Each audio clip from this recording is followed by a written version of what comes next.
listening to Cowboy Logic with Jason Forby, a message of grace and hope. Is everybody good? If you look in the mirror and see yourself the way that God sees you, then the things would be different, right? If you think you're just a no good, rotten sinner, then what you believe is going to produce in your life. If you believe you're a son of God, made in the likeness and the image of God, that's going to produce something in your life. And so, made in the likeness and the image of God, we're the sons and daughters of God. And so, if we're going to get the results that God gets, then maybe we figure out how to do it the way God does it. Fair enough? All right, let's just look at it. I want to read you a little bit of something here. Because if we're made in the likeness and the image of God, and Jesus even said, the things I do, you'll do, and even more, even greater, it's like, Jesus said the things that he did that will do the same things. And here we are 2,000 and some years down the road from when Jesus walked the earth, and we're doing less. Come on. Let's just be real and honest about it, right? I don't know about you guys. If Jesus believes that our capabilities are the same as his, then we're living very low below the capabilities that he has said we have. I don't know about you, that don't suit me. I want to live in the capabilities that God says I have. I want to see heaven invade people's lives. If we're the open door for that, then what does it take and what does it look like? How does it happen, right? So one of the ways that it happens is we're going to see the way that God does things. And if it's the way that God does things and we're made in the likeness and the image of God and we're junior, then we need to learn how to run the family business, right? And so how does God accomplish things? How does God bring about change to people? Because if he's going to use us. You know, we've had a prayer list or something. We had someone come to us the other day and said, we was around doing something, and they said, hey, put us on your prayer list. Got some whatever going on, you know. And I said, we ain't got no prayer list. We do it now. If you want it, get over and get it. We're doing it now. And so we just said, oh, we ain't got no list. I lose a list or forget or whatever. Let's get it done right now, right? So we've spent a lot of time with prayer lists and getting very few results when I never saw Jesus have a prayer list. Whenever he met opposition, he dealt with it right then. And so if we're going to get the results that God gets, we're going to do it the way God does it. So we got learning to do, right? So, all right, let's see. I'll read you some stuff. This is the way God worked, I guess, in Romans 4:17, right? So one of the ways that God brings about change is he calls something. He calls it what he wants it to be, right? God doesn't sit around and complain and say, this is the way it is, this is what it looks like, or any of that. He doesn't do any of that. We can see in the very beginning in Genesis 1, right? Verse 2, and it says, and the earth was a formless and desolate emptiness, and darkness was over the surface of the deep. And the Spirit of God was hovering over the surface of the waters. Then God said, let there be light, and there was light.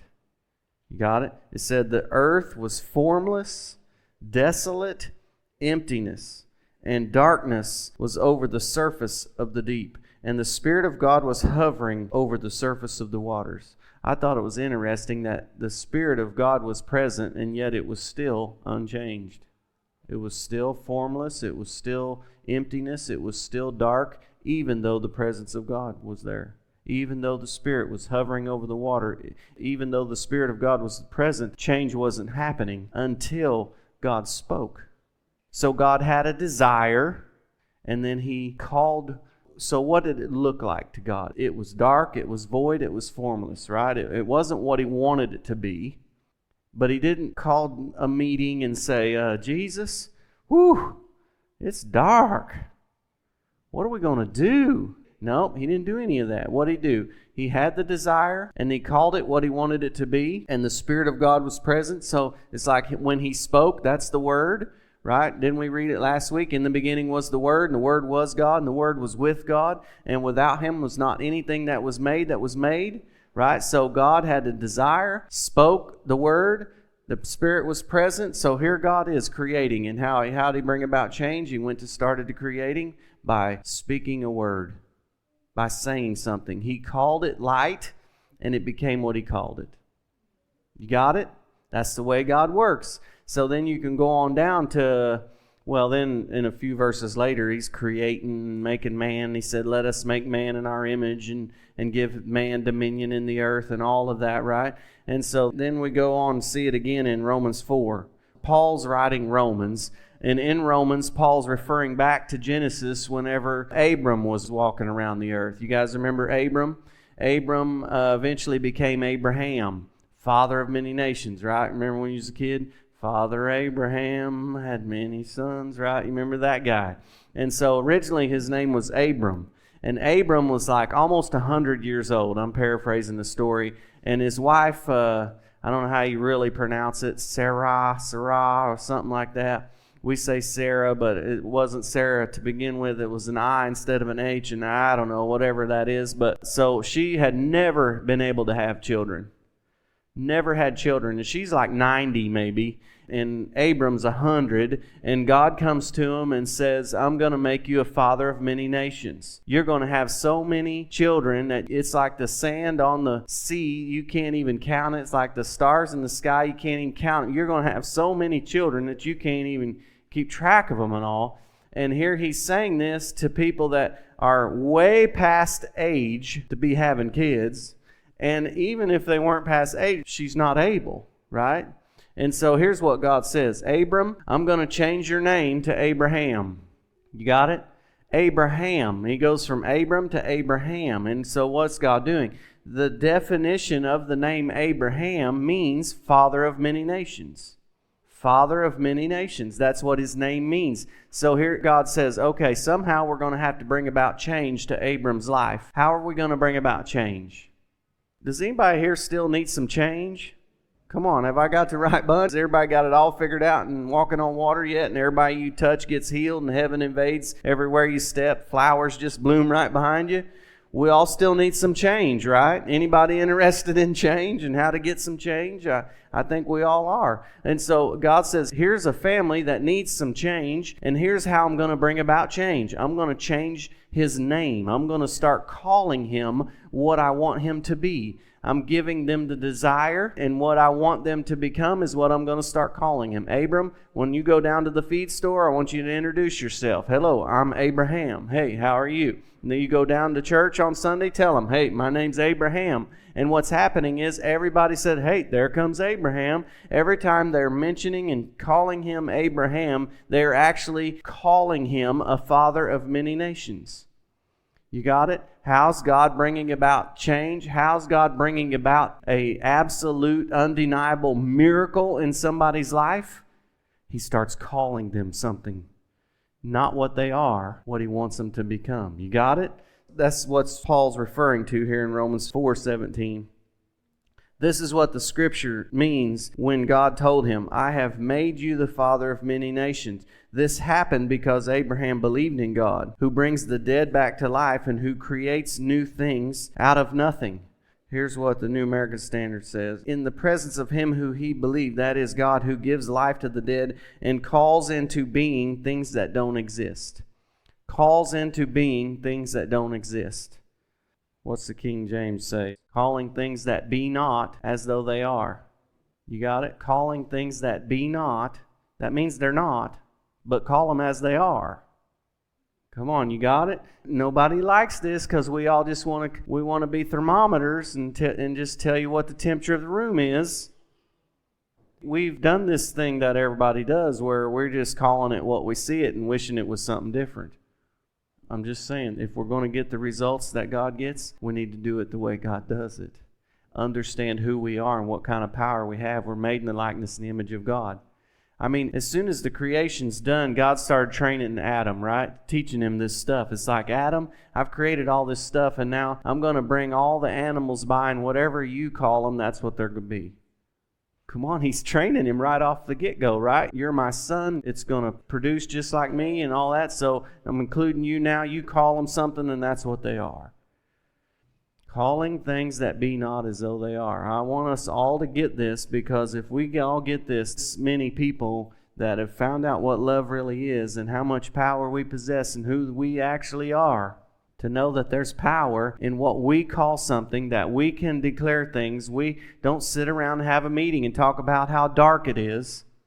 Be light. It's like we're included in the deal now. God's not just doing whatever He wants to do. He gave it to us. He gave it to us, and now we're included in the thing. And I think of Jesus when He rose Lazarus from the dead. He said, "Thank you, Father, that you always hear me."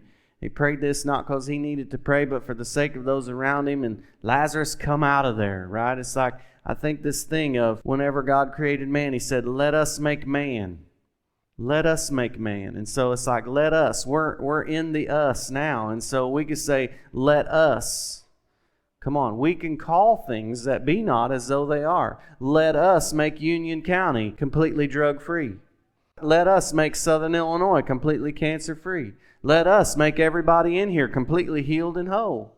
Let us be the ones that heaven invades the earth and just messes everybody's life up with the will of God.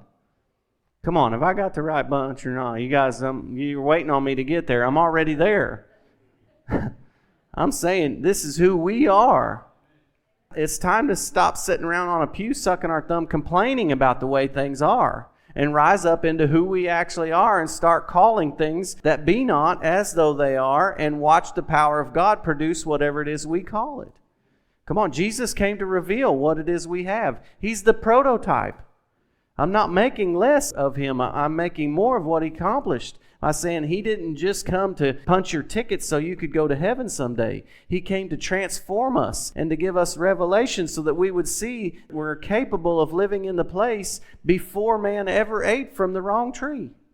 We're redeemed.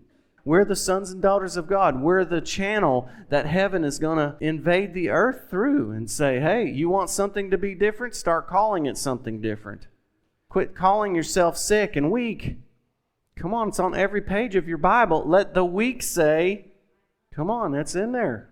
It doesn't say, let the weak form a prayer circle and talk about how weak they are and what we're going to do. I don't know. No, let the weak say, I am strong.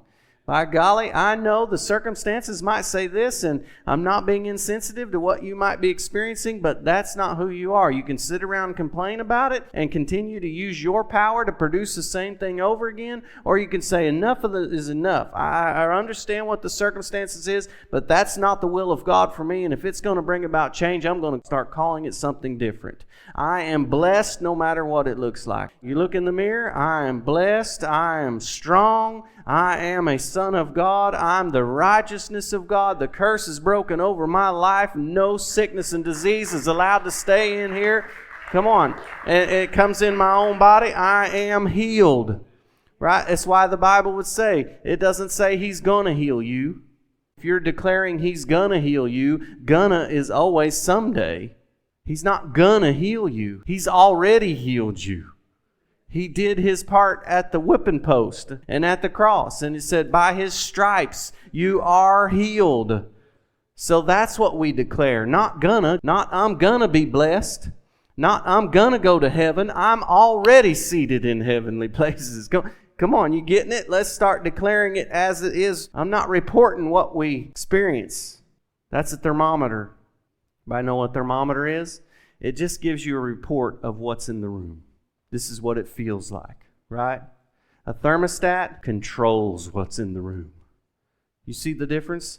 We're not thermometers. We're thermostats. And we get to declare what the temperature is. Throw the thermometer away. It doesn't matter what it feels like. You just put it on the temperature you want, and there's a power down somewhere else that kicks on and starts going to work and then produces, and warm air comes out the thing, and the next thing you know, the thermometer has changed because of what the thermostat declared. Come on, Junior, you got it? So let's just start calling things not as they are, but as we want them to be. You got it? Go on, start calling yourself healed. Go ahead and start calling yourself strong. Start calling your family healed and whole. Call things that be not as though they are. I remember, well, Emma's here. I'll tell it on her. I've told it plenty of times, but whenever I was kind of learning this has been, Emma was little bitty. And I'm in the living room, and we live in an old house when they're all sectioned off, and you can't see in And so I'm learning this. This has been several years ago. He was teaching me this, and I'm learning, and I'm studying. I'm hungry to know all this stuff, right? And he's trying to tell me there's power in what you say. There's power in what you declare. You're my son, and this is the way it works. And so Emma's in there in the kitchen, and I know you guys aren't going to believe this is even possible, but she's in the kitchen floor having a scrap iron fit. I mean, squalling, screaming, carrying on. I don't even remember why or if there even was a reason. I mean, having a squalling fit. And I'm in there and I'm thinking, well, I don't know what in the world is going on with her. And so I'm learning this, right?